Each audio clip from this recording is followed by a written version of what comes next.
the Che t-shirts. They have baby onesies, they have bikinis with Che's face on them. And this guy, if you know anything about him, was a cold-blooded killer. He wrote in his journal that hatred as an element of struggle, unbending hatred for the enemy, which pushes a human being beyond his natural limitations, making him into an effective, violent, selective, and cold-blooded killing machine. That's what he was. His motto was, if in doubt, kill him. This guy killed many people and was even compared to Himmler.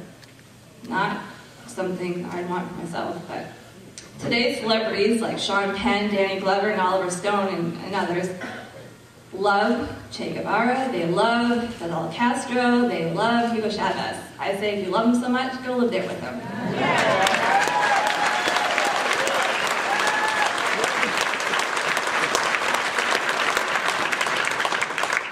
Obama's one-time White House communications director, she didn't last too long thanks to Glenn Beck, Anita Dunn, said that one of her favorite political philosophers is Mao. She had Mother Teresa in there too. I thought, well, that's great. You know, you're helping the poor by killing them.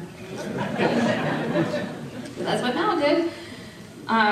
He murdered millions of his people through famine. It's estimated somewhere up around 40 million, Chinese were killed during his administration. That's more than died for World War II in concentration camps, and he did it without caring. It wasn't a big deal. His thought was, we're already overpopulated, so what's a few loss of Chinese people? That was his attitude.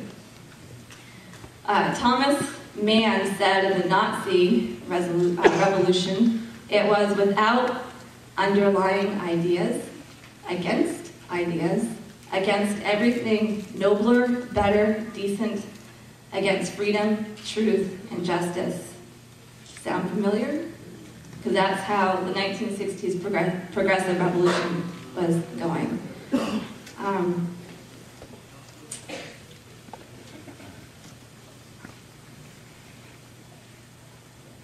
Eugenics.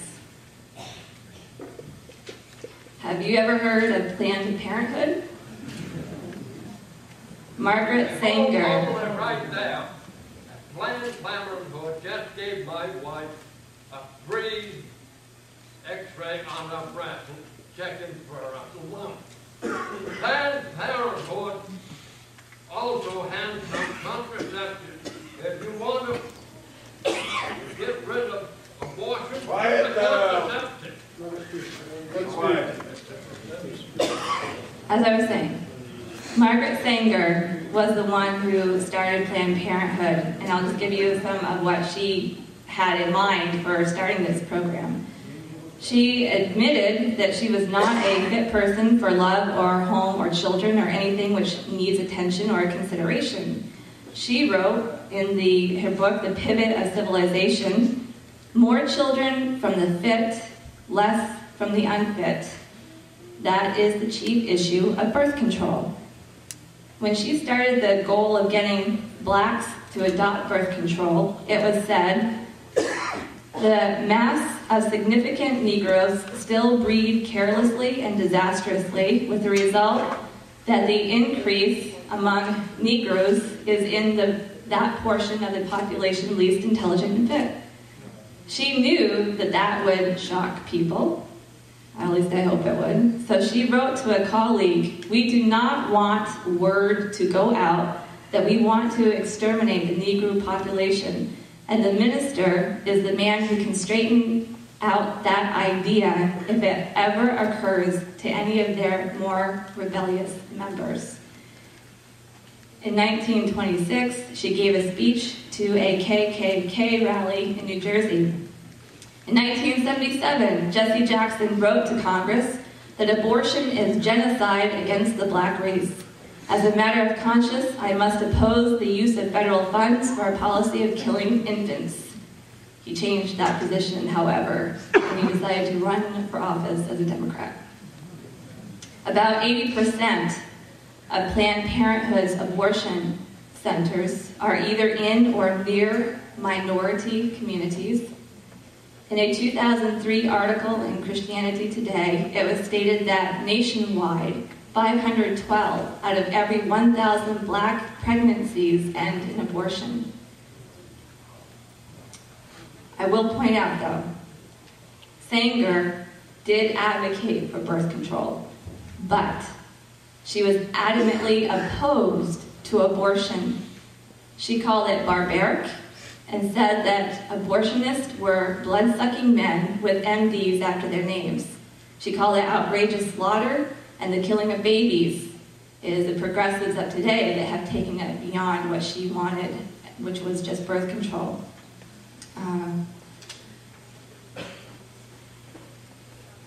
The other one I wanted to mention too was George Bernard Shaw, who was also very much into eugenics. He stated that if you were not giving to society the way you should be given, you should be done away with. And that, if you see the video, actually, Glenn Beck did do a documentary called Live Free or Die. Very interesting, and he has clips of George Bernard Shaw saying that. Also, another one was Oliver Wendell Holmes, who believed in sterilizing imbeciles. He considered it the first principle of real reform. There is a person in President Obama's administration that wanted to put sterilants in drinking water. So, education in children. Rousseau, the father of fascism, wanted to take kids away from parents and raise them in state-owned boarding schools. Robespierre also believed that and actually put it into practice after during the French Revolution. Oh, my time is up. And I had a lot more to give to you too. There's more. Hillary Clinton writes, leave the unmistakable impression that it is the family that holds children back, the state that sets them free. There is a lot more that I want to say, but I can't. Time is out.